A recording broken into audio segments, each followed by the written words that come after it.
transport shuttle hissed as its landing gear sank into the deep crust of frost-covered Varnic 7. The frozen moon groaned beneath the pressure, its icy surface crackling under the weight of the Galactic Academy's latest challenge, the primitive survival test. The students disembarked one by one, their exosuits steaming in the brutal wind. A voice crackled through their helmet comms, flat and emotionless. "Welcome, cadets. You have 20 hours to survive the cold. Build shelter using nothing but what nature provides. No technology. No tools unless they were already in your possession. Good luck." Ryan Voss stepped down last. His boots crunched into the alien snow, thicker than Earth's but strangely brittle. Around him, students from every corner of the galaxy were already fanning out, scanning the barren ice plains. The air was breathable, but barely, and the temperature hovered just above -70 degrees Celsius. To his left, a group of Zedrakian twins hissed in their native tongue, deploying tentacle-like appendages to sense thermal flows. To his right, a pair of insectoid Trellian cadets huddled, trying to dig into the surface with their clawed limbs. Everyone looked busy, desperate even. Everyone but Ryan. He adjusted the strap of his backpack and glanced up at the sky. There was no sun here, only a pale violet glow bleeding through the clouds. He knew the cold would worsen at nightfall, which wasn't far off. He didn't panic. He didn't even rush.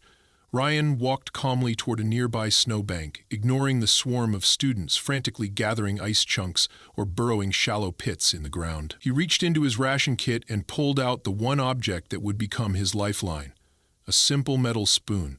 Not part of the test gear, just something he brought along because he hated the Academy's collapsible utensils. The ground here was solid enough for a foundation. The snow, though alien, could be molded like packed powder. He crouched and began carving, shaping, compacting the surface with steady, measured strokes. The spoon flashed rhythmically as he scraped. He worked in silence. In the distance, screams erupted. A student had fallen into a frost fissure. Med drones hovered, scanning vitals, but offered no help, only monitoring. Ryan didn't flinch. That was rule number 1 of the primitive survival test. The instructors would watch cadets die but not intervene unless protocol was broken. A voice called out behind him, sharp and shrill. "Human, what are you doing?" It was Makara, a Valdari cadet with crystalline skin and a superiority complex the size of a solar barge. She wore a thermal cloak woven from reactive fibers and stood tall, shivering despite its tech. Ryan didn't turn around. "Building," he answered. "With a spoon?" She laughed. "How primitive." "That's the point," he said without pausing his work. By now, Ryan had dug out a shallow crater, compacting the snow into tight blocks with his gloved hands and the rounded back of the spoon. He stacked them in a tight spiral, interlocking each segment. The method was ancient, dating back to Earth's Inuit cultures, but perfectly effective. The dome began to rise. Elsewhere, students were struggling. One group attempted to melt ice with body heat to form bricks, but ended up soaking themselves. Another tried to use advanced pressure points on the snow, only to cause collapses. No one had real progress, only Ryan. He didn't care for the competition. He wasn't here to win. He was here to prove, to himself more than anyone, that instinct still mattered, that a human's strength wasn't just in the technology he carried, but in the knowledge he kept alive in memory. As the wind picked up and visibility dropped, cadets began to look around. Whispers spread. Some pointed at Ryan's dome. Makara, still standing nearby, narrowed her eyes. "You'll freeze by nightfall," she said. Ryan didn't answer. He had already carved a ventilation hole, sealed the entrance with a snow brick, and had begun smoothing the inside with his body heat. His breaths fogged the ceiling as he sealed the last gap. 3 hours had passed. The dome stood complete, oval, reinforced, insulated from wind. Ryan crawled inside, pulled his legs in, and closed the entrance. The cold became tolerable. Quiet. The storm outside grew louder, but inside he was safe. The spoon rested beside him like a badge of quiet defiance. Inside the igloo, Ryan's mind wandered as he breathed slowly, keeping his heart rate low. He could hear faint thuds and howls from the storm outside, but none of it reached him through the curved walls.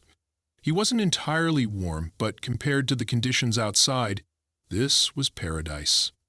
His thermal monitor, strapped beneath his jacket, showed that his body temperature was stable. He smiled to himself, not from pride, but from relief. This wasn't the first time he'd been underestimated. Memories of his grandfather came to mind, an old man who took him camping in Alaska as a boy, insisting on using no tents or gadgets, just fire, snow, and intuition. Technology fails, his grandfather had said, but memory is eternal. Ryan had grumbled back then, freezing in the night, building crude snow shelters and cursing the cold. Now, decades and light years later, it was saving his life. Meanwhile, outside, the chaos escalated. The Zadrakian twins had tried to link their biocircuits to fuse snow into hardened resin, but the process backfired and shattered the delicate crystalline structure of their suits. One of them went into shock. Emergency protocols allowed no rescues unless physical harm crossed certain limits. The cadets screamed into their comms, but the academy stayed silent. A Niridian student attempted to burrow underground, assuming the warmth would rise from the moon's core. But Varnic 7 had no geothermal warmth, just layers of inert, heatless ice. He collapsed from exhaustion after 15 minutes, his fingers blue, his breathing erratic. Some cadets gathered in circles to share body heat, but mistrust between species quickly turned into argument. Heated tempers made the cold feel even worse. Ryan heard none of it. He ate part of a protein bar, drank melted snow he had captured in his gloved palm and stored inside a thermos. He adjusted the snowbrick over the entrance slightly to let in a sliver of fresh air. Then he rested his head against the wall and closed his eyes. He woke up an hour later to a red blinking light in the ceiling of his igloo, a passive alert from his comms. The storm had reached its peak. Visibility, 0. Wind at 200 kilometers per hour. Wind chill, fatal within 10 minutes of exposure. Ryan sighed. This was the part he hated the most, not the test, but the knowing that out there in the white blur of death were classmates who mocked him earlier, trembling, helpless, but he couldn't help them. The rules were clear. Interference meant disqualification, in some cases punishment. The hours passed slowly. He meditated. He wrote in a small notebook he always carried. He even sang to himself, quiet lullabies from Earth no one else would know. Outside, the blizzard roared like a dying beast. By the time the Academy's drones began their morning sweep, the white plains were still and silent. A few students were conscious, but most were slumped, barely responsive. One of the Trellian cadets was clutching his chest. Makara was curled into herself, her body flashing low-temp alerts through her translucent skin. Then, a mound of snow shifted. A small hatch opened. Ryan crawled out, stretching his arms. His face was red from residual cold, but his eyes were alert. A drone scanned him, paused for a second longer than usual, then moved on. He turned around and looked at the igloo, still intact, gleaming faintly in the dawn light. Around him, the alien students, some awake, some groaning, stared in disbelief. Not a single one had succeeded. Except him. Ryan didn't gloat. He didn't wave or explain. He just stood there, holding the spoon, as instructors descended from the observation ship. One of them looked directly at him, frowning not in disappointment, but in confusion. A human had just outperformed over 30 genetically modified beings in a survival test meant to break even the strongest. The news would travel fast. It always did in the galaxy, but Ryan didn't care about that. He looked up into the sky again, the same way he had when the test began. Cold, distant stars blinked faintly. Somewhere beyond them, his grandfather's words echoed again in his mind. You don't need power to survive, just patience and the right kind of stubborn. He smiled and whispered, I still hear you, old man. And with that, he went back into his shelter and waited for the others to catch up. The instructors walked silently across the flattened snow, their boots leaving clean, symmetrical imprints behind them. Their faces, as always, were unreadable, neither pleased nor disappointed, simply observing. One of them raised a hand, and a low chime echoed across the frozen field. The test was officially over. Ryan stood near his igloo, arms crossed over his chest, breathing out long clouds of vapor as the cold morning light pressed down on him. He watched the instructors approach Makara first.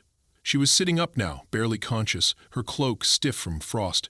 A scan confirmed she was within safe limits, though her recovery would take hours. The instructors noted something on their pads and moved on. One of them paused beside Ryan, glanced at the intact dome behind him, then looked down at the spoon still in his hand. He said nothing, only gave the faintest nod before walking off into the white haze. Drones descended to extract those who could no longer walk. Trellian medics retrieved their own with a kind of quiet shame, while the insectoid group hissed softly to themselves, refusing outside help even in their weakened states. The unspoken hierarchy among species was reestablishing itself, who had endured and who had failed. Ryan felt the tension rising again, like heat under ice. He didn't expect to be left alone for long. Within the hour, the surviving cadets were herded into a temporary debrief tent, heated, pressurized, and sterile to the point of being clinical. Ryan sat alone at the far corner while others nursed minor injuries and clung to thermal packs. Makara sat on the opposite side, wrapped in a silver foil blanket, eyes fixed on him like he had personally offended her species. The instructor leading the session was a tall creature named Commander Halvith, part manor, part flesh, his voice a deep harmonic blend. "Most of you failed the objective," he said. "Survival was measured not only by life signs but by the quality of your decisions. Those who relied on technology or biology alone did not meet expectations. One cadet, however," he paused, turning slightly toward Ryan, "demonstrated the principle behind this test: simplicity, adaptation, execution, without assistance." Several heads turned. A few stared openly. Others looked away, ashamed or furious. Ryan kept his gaze steady, neither proud nor smug. Halvath's glowing eyes lingered on him a moment longer before he continued. "You will be assigned recovery protocols and reconditioning. Those who wish to challenge the results may submit to the retest protocol. That is all." As the tent emptied, Ryan rose and adjusted his collar. He expected to be intercepted, and he was. Before he reached the exit, Makara blocked his path. Her crystalline skin still shimmered with cold residue, but her voice was steady. "You embarrassed all of us out there," she said. "One human, a spoon. That's what the others will remember." He looked at her calmly. "Then let them." She narrowed her eyes. "You think that makes you special?" "No," he replied, "just prepared." Before she could respond, a second voice interrupted them. "Cadet Voss, report to Chamber 6 for immediate evaluation." It was a commline directive, tone urgent. Ryan gave Makara a nod and turned away. She didn't follow. Chamber 6 was a small, windowless room near the rear of the station dome. It was filled with monitoring equipment and one unfamiliar face, an older human man in a dark uniform with silver lining across his shoulders. His hair was gray and cropped, his face lined with old scars that hadn't healed perfectly. He did not introduce himself. "Sit down," the man said. Ryan sat. "You built that shelter from memory?" the man asked. "Yes." "No AI guidance? No hidden gear? Just the spoon." The man studied him for a long time. Then he activated a screen.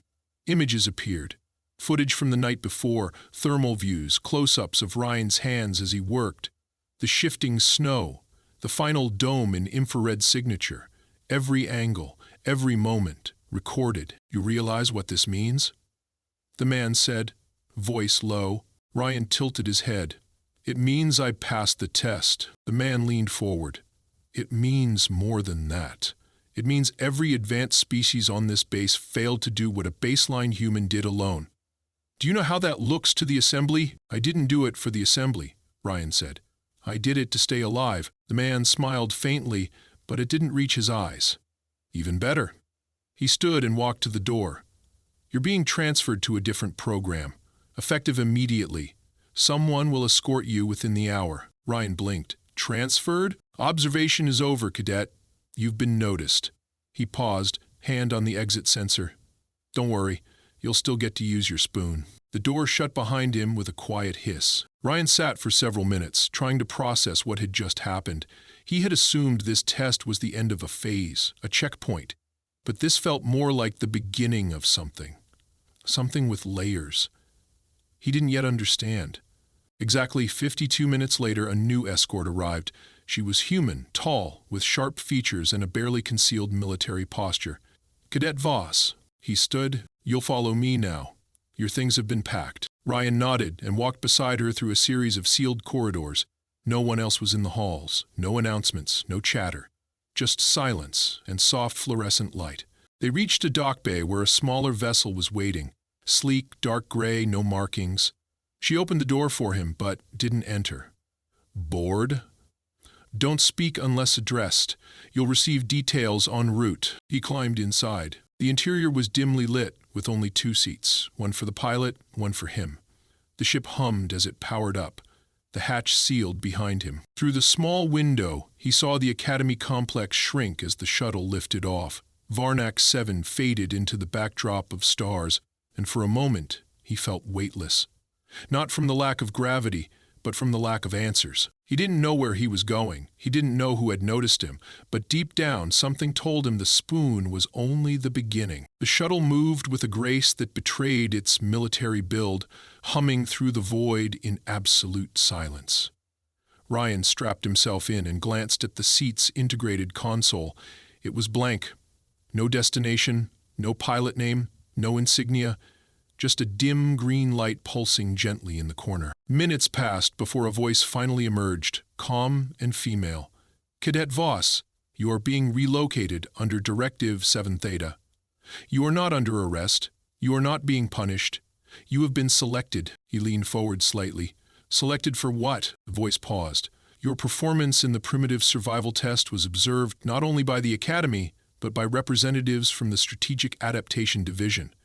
Your aptitude for low-tech improvisation and your psychological stability under extreme isolation are being evaluated." Ryan frowned. "I built a snow hut with a spoon." "You built an environment with 0 failure points," the voice replied. "You did it without relying on enhanced biology, computational feedback, or group consensus. And you did it without freezing to death." He leaned back in his seat, trying to process what that meant. "So, I'm being studied. You're being groomed. There is a program, off-record, off-world, and very rarely open to first-year cadets." Ryan narrowed his eyes. "Why me?" "Because no one else thought of using the spoon." Outside the viewport, stars slid past like silver needles. The shuttle dipped and curved, then accelerated toward a distant formation, a cluster of ships orbiting a faint red dwarf. They were not Academy vessels. Sleek, matte-deck hulls shimmered with stealth arrays. A single emblem hovered in the center of the largest ship, an ancient tree wrapped in barbed circuits. Ryan had never seen it before. The voice returned. "You are about to enter a place where intuition matters more than code, where instincts are tested in the absence of tools. You are not expected to succeed. You are only expected to adapt." The shuttle locked into a docking bay with a soft vibration. The door hissed open, revealing a long corridor lined with dull lights and shadowed corners.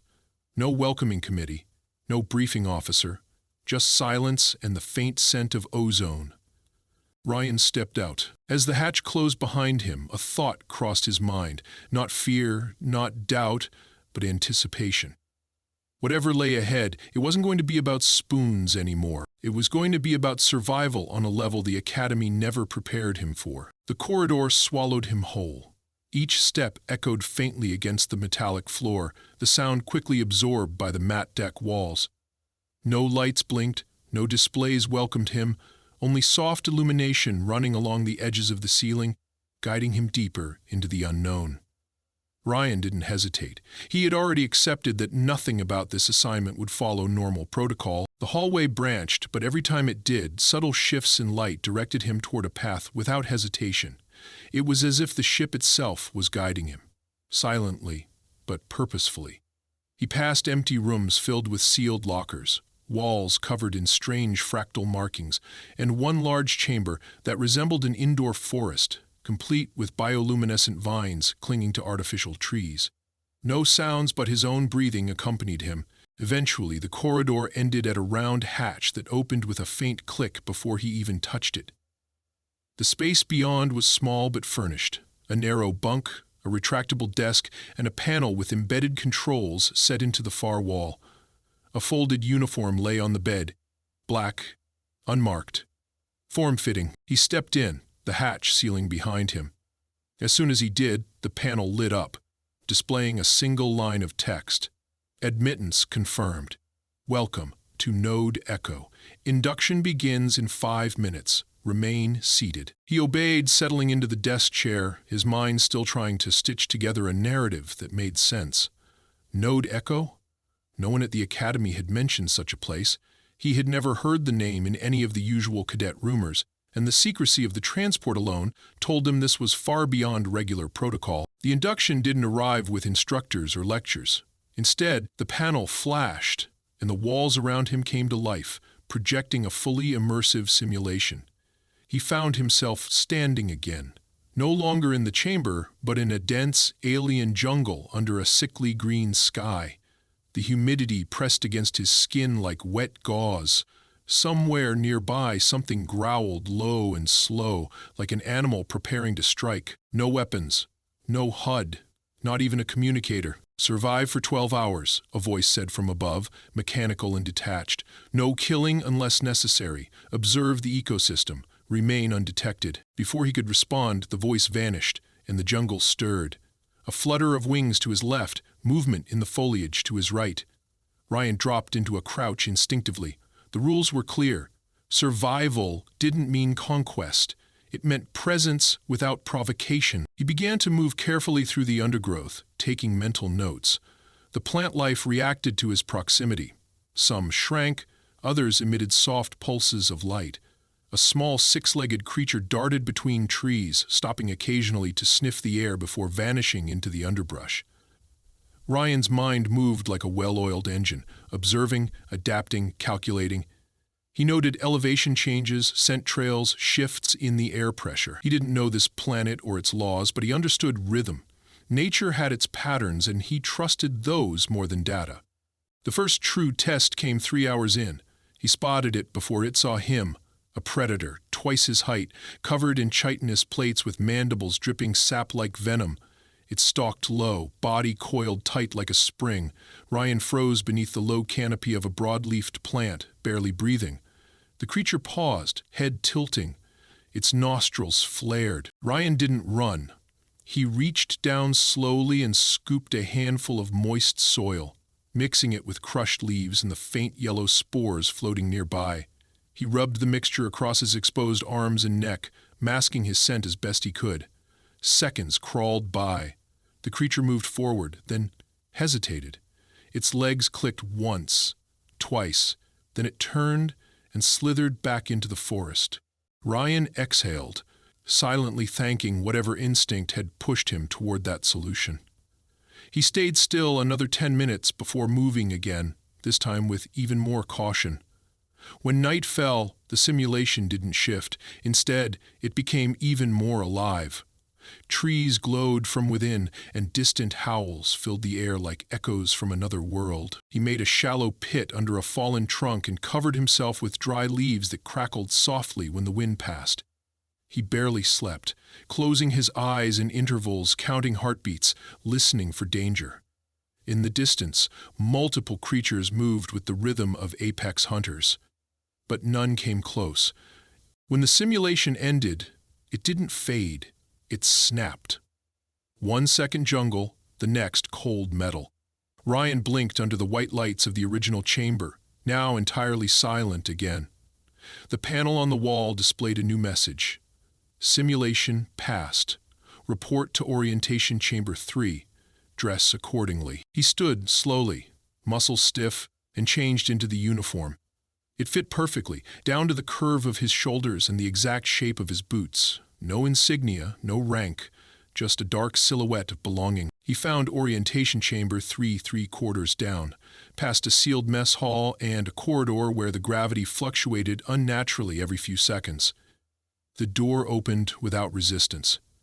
Inside stood a woman, tall, lean, older than him by perhaps 20 years. Her eyes were sharp and unreadable, her voice low and direct. Name? Ryan Voss. She nodded. Welcome to Echo. You're one of 6 selected this cycle. You're here because you think like a threat. That's not an insult. It's a prerequisite. He frowned slightly. A threat to what? She paced slowly, hands behind her back. Predictability. Echo exists because the galaxy is full of enemies who don't follow logic. Protocol fails, technology fails, diplomacy fails, but instinct, that still works. Especially when sharpened. She stopped in front of him. We don't train soldiers here. We test anomalies. You're the anomaly. Ryan held her gaze. What happens if I fail a test? She smiled faintly. Then you're no longer an anomaly. You're just noise. She gestured toward a console behind her. Each of the 6 will undergo a different progression. You won't meet them. You won't speak. Isolation is part of the curriculum. Observation is constant. No warnings, no schedules. You'll learn by staying alive. She paused before leaving the room.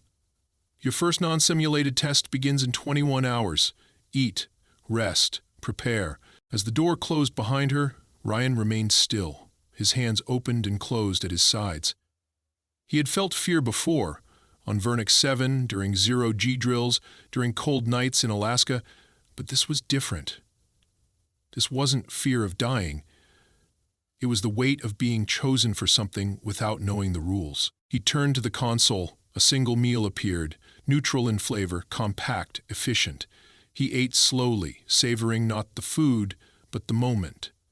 It was the last thing he would do today that didn't require absolute precision. When he finished, he lay down on the narrow bunk. The lights dimmed automatically and a faint mechanical hum filled the room.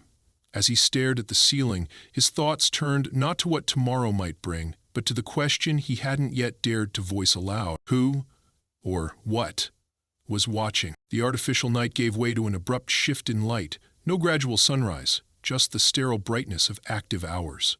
Ryan sat up immediately. His body was rested, but his thoughts had not settled. He dressed with mechanical precision, adjusting each seam of the uniform, making sure his boots were properly sealed. The silence in the room was complete, but charged with expectancy, like static before a storm. The panel beside the door flashed. Proceed to hatch 19. Do not bring tools. He stepped into the corridor, greeted by the same dim luminescence and unchanging temperature. No one waited. No one joined him. The silence felt heavier now, not empty but deliberate, as if someone or something was following his footsteps without making a sound. Hatch 19 opened into a loading chamber, but this one was different. The floor wasn't metal, it was soil, real soil, coarse and uneven, littered with rocks and ash. A faint wind blew from unseen vents. The light above mimicked the quality of a dull, overcast day. At the center stood a single platform with no railings, no guidance system. Just a circle outlined in crimson paint. The moment he stepped onto it, the floor shifted. Not a dramatic fall, but a slow descent into a deeper chamber. As the platform lowered, walls of synthetic rock and dark vines passed by him. Finally, the lift clicked to a halt and revealed a space unlike anything he had seen before. It was a constructed cavern, enormous and echoing, filled with uneven terrain, pools of opaque water, jagged cliffs, and dense fog that hung low to the ground. In the far distance, a light pulsed behind the mist, erratic and faint. A voice crackled into existence, monotone and cold. Retrieve the object. Do not be detected. Extraction in 1 hour. That was all. The voice vanished. He scanned the cavern slowly. No map, no beacons, no indication of what the object even looked like. He moved forward, footsteps careful, placing his weight slowly over the soil to avoid disturbing it. Every sound he made, even the brushing of cloth, felt amplified in the stillness. 15 minutes in, he heard the first sign of movement, a low shuffle, barely audible to his right. He dropped to the ground, pressed his ear against the dirt, and listened. There it was again. Something moved, slowly, circling but not approaching. He continued forward, weaving between rocks and roots, eyes scanning constantly. The terrain grew more complex. Loose stone gave way to dense foliage, slick with moisture. He crouched low, keeping his head beneath the fog line. The visibility helped him remain unseen, but it also limited his options for escape. A shape moved in the mist. A tall figure, hunched, its arms unusually long. It didn't walk, it glided. Its head turned slowly, methodically.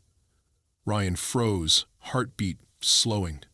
The figure moved within 10 meters of him, paused, sniffed the air, then turned and vanished into the mist. He waited another 5 minutes before moving again. Slower now, aware that the watchers in this place were unlike predators in simulations. These moved with intent. Not random, not reactive, intelligent. The pulsing light grew closer. It came from a natural outcrop, at least it appeared natural. A small plateau jutted out from a steep cliff wall, and at its center, encased in what looked like translucent stone, was a shape. Hard to define from a distance, it shimmered as if it was phasing in and out of this reality. Getting to it would mean crossing open ground, no cover, no shadows. He watched the path for several minutes, noting the patterns in the fog, timing the pulses of light. He couldn't afford to run. Speed would alert the watchers. He needed a distraction. He reached into the lining of his uniform and removed a small pin, barely larger than his thumbnail. It wasn't a tool in the traditional sense, more of a keepsake from his last exercise. He pressed it against a stone, then tossed it in a wide arc behind him. It clicked softly as it landed, and within seconds, the sound of shuffling returned. 2 of the gliding creatures moved past him toward the sound, eyes glowing faintly beneath the fog. He moved. Each step over the open ground felt like stepping into a void. The plateau rose before him, the light now steady. As he reached it, the shape became clearer, a small cube hovering inside the stone casing, spinning slowly, inscribed with symbols that made his head hurt when he looked too long. He reached out. The moment his fingers touched the casing, the fog behind him recoiled, not visibly, but audibly, a sucking, inhaling noise, as if the mist itself had sensed his intent. The cube pulsed. The casing shattered soundlessly. The cube hovered in the air for a heartbeat, then dropped into his hand. He turned, now fully exposed.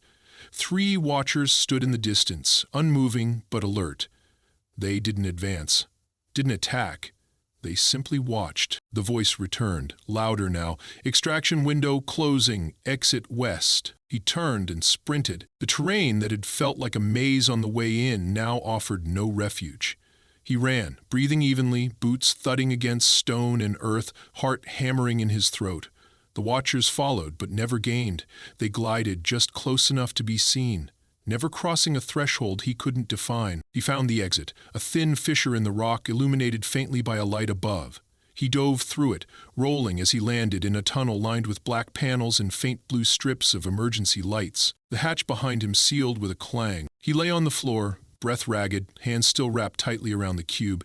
It no longer pulsed. It was inert, silent, but warm. A new voice greeted him this time. Calmer, more human. Female, with a tired undertone. Not bad for your first live environment. He sat up slowly. A viewing window opened above him. Behind it stood the woman from Orientation Chamber 3. You weren't expected to retrieve the object, she said plainly. Only to survive long enough to be extracted. Then why place it there, he asked, still catching his breath, to see if he'd try. She looked at the cube, then at him. You did more than try. You found a path. You made the watchers hesitate. You left no trace. He stood now, legs shaking slightly. What is it? We don't know, she said. That's why you're here. The window darkened, the lights dimmed, and the floor beneath him shifted, this time upward, slowly, raising him back toward the higher levels. As he ascended, he realized the test wasn't about the object. It wasn't even about evasion. It was about presence. Who dared, who adapted, who advanced, and who was watched the most closely. The lift came to a halt inside a new chamber, smaller than the one he started in, dimly lit and humming softly from recessed vents in the walls. The walls curved inward, as if designed to feel more like a cocoon than a room.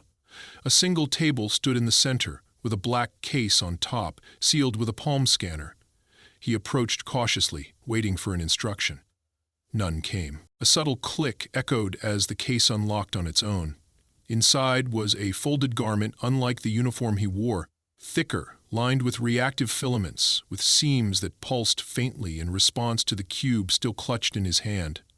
The interior was marked with a symbol he hadn't seen before, a spiral within a circle, etched not in ink but in heat-burned fabric. As he pulled the suit free, a line of text appeared on the far wall, glowing briefly before fading. What you wear will react to what you carry. He changed into the suit, feeling it adjust minutely as it settled against his skin. The cube, placed against his chest inside a small pouch, radiated faint heat through the fabric. He could feel the suit sinking to it, adjusting airflow, compression, and temperature. It was as if the item had become part of him now, more than a relic or objective. It was a signal. The door behind him opened with a sigh. No one waited on the other side, but a new corridor stretched forward, long, sloped, darker than the others. Along the left wall were embedded glass panels. Behind each panel stood a figure, silent, motionless, upright. Human, Zadrakian, Trellian, even species he could not name, all in the same black suit, all with closed eyes. As he walked past them, lights blinked faintly above each chamber.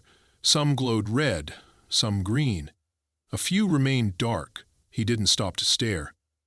He didn't want to know what the colors meant. At the end of the corridor, the last chamber was empty. Its panels slid open without prompting. He entered. The glass sealed behind him. In front of him was no screen, no guide, no instructions.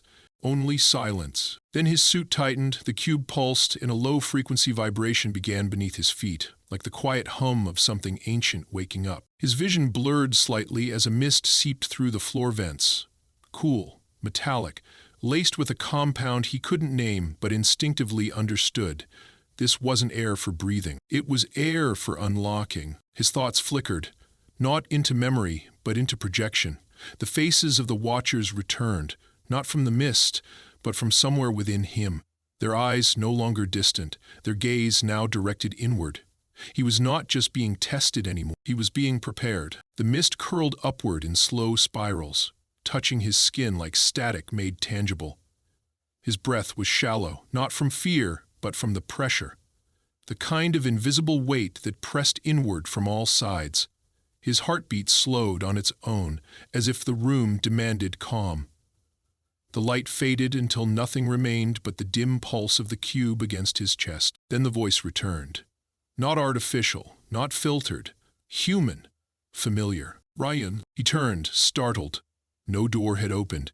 No panel had shifted. But she was there, standing in the corner, partially veiled in mist. The woman from Orientation Chamber 3. Her posture was different now. No longer formal, no longer guarded. She looked at him not like an instructor, but like someone meeting an equal for the first time. "I'm not here to give you instructions," she said. "You've passed everything that was meant to test your survival, your instinct, your restraint. What remains is choice." He didn't answer. He waited. She stepped closer. "We've always watched. Not just you. Your kind. Humans. You're anomalies, all of you.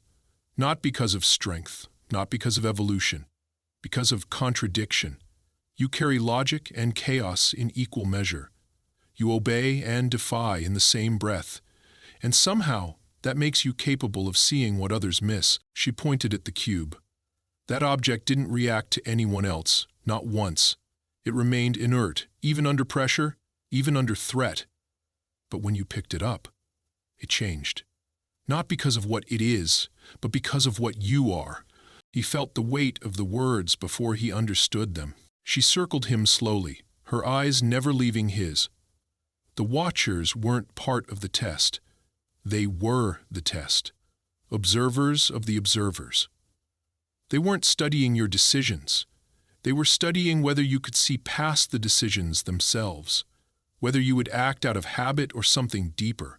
Ryan's voice was low when he spoke. And what did they see? That you didn't run. Not once. You didn't posture. You didn't panic. You chose silence over spectacle, observation over assertion. And when the path split between logic and impulse, you chose both, strategically. The mist thinned. The walls of the chamber slid away, not with sound, but with absence. The room expanded into a vast black dome filled with stars. No ceiling, no floor. Just infinite space. And yet he stood solidly, gravity unmoved. She stood beside him now. You were never meant to be another cadet. That part was theater, necessary to calibrate your environment. This program is older than most of the governments in the galaxy. It finds 1 in 10 million. You weren't recruited, you were found. A pulse shimmered in the void above them. Then another. Slowly, shapes emerged. Other figures in black suits like his, standing motionless, scattered through the dome like constellations given form. Some turned toward him, others remained still. Their suits pulsed faintly in resonance with his own. She raised her hand, and the cube lifted from his chest, floating between them. It rotated slowly, casting light in hundreds of tiny arcs. You now hold 2 paths, Ryan. You may walk away. The shuttle is already prepped. Your record will be sanitized. Your life returned. No one will remember what happened here. Not even you. He remained silent. Or, she said, voice softer, you accept what the Watchers saw. You become part of what comes next. No rank, no recognition, no identity, just purpose. A place at the edge of events, where history is still soft and the future is unwritten. He looked at the cube, then at her. What is it, really? She shook her head. A key. A lens. A question. It becomes what the holder needs it to be, but only if the holder sees himself clearly. He closed his eyes. The dome pulsed around him, not with pressure, but invitation. He opened them again and reached out, not for the cube, but for her hand. She smiled. The figures in the dome turned slowly. One by one, their suits flared brighter. The cube vanished into the air between them, dispersing into a gentle burst of light that faded like falling ash. The stars dimmed, the void contracted. When the chamber returned, it was no longer empty. He stood among others now, living shadows of experience, bound not by allegiance but by understanding. No names, no orders, just direction, silent and sure. His old life had ended not with death, but with choice. And in that moment, Ryan Voss became something more than human. He became the observer behind the glass, the whisper before the storm, the edge of certainty where possibility begins. The program had a new agent, and the Watchers were watching no longer. They were listening. He stood still as the light returned, not the stark brightness of artificial fixtures, but something softer, wider in hue. The stars above shifted subtly, almost as if responding to his acceptance. The air inside the dome had changed too. Less sterile, now filled with something like potential. It wasn't tangible, but it moved in and out of his chest like breath borrowed from another age. Around him, the figures began to move. Slowly, precisely. One stepped forward, a tall woman with silver lines woven into her black uniform. She didn't speak. She placed her palm against his chest, just above where the cube had once rested. Her hand lingered for a moment, then withdrew. A faint pattern glowed on the fabric, an echo of the spiral within the circle. It faded just as quickly. A silent message passed between the others. One by one, they turned and walked into the darkness beyond the dome, vanishing as though swallowed by space itself. He felt no urge to follow, not yet. The woman from before remained beside him, her posture relaxed now, almost casual. "There are things you will be told," she said, "and things you will learn because no one dares to speak them aloud. Echo exists between institutions, between alliances. It is not loyal to cause, it is loyal to continuity, to truth." He looked at her with quiet conviction. "Then what's my first truth?" She gave the faintest nod. "That you will never be the same again. That those who step into the quiet don't return as echoes. They return as change." A new sound rippled through the chamber, a deep hum, layered and dimensional. Beneath his feet, a ring of light expanded outward, marking him and sealing something into his presence. He didn't feel elevation, he felt density, like time itself had taken interest. Then she was gone. No words, no farewell, just space. The chamber dimmed. He turned back toward where the figures had vanished and took his first step. The floor shifted beneath him, becoming a bridge of light that stretched forward, twisting and narrowing as it moved through pockets of space that shimmered like glass. Memories flickered at the edges. His grandfather's voice, the cold of Varnak 7, the spoon in his hand, all preserved, but now distant. Not erased, but transformed. His suit grew heavier with each step, not from mass, but from meaning. It carried decisions now, not fabric, lessons woven into its folds. The path narrowed. One more step. At the end of the bridge stood an aperture, circular, ancient, humming with the same silent rhythm the cube once carried. He paused, glanced back, but the chamber had disappeared behind him.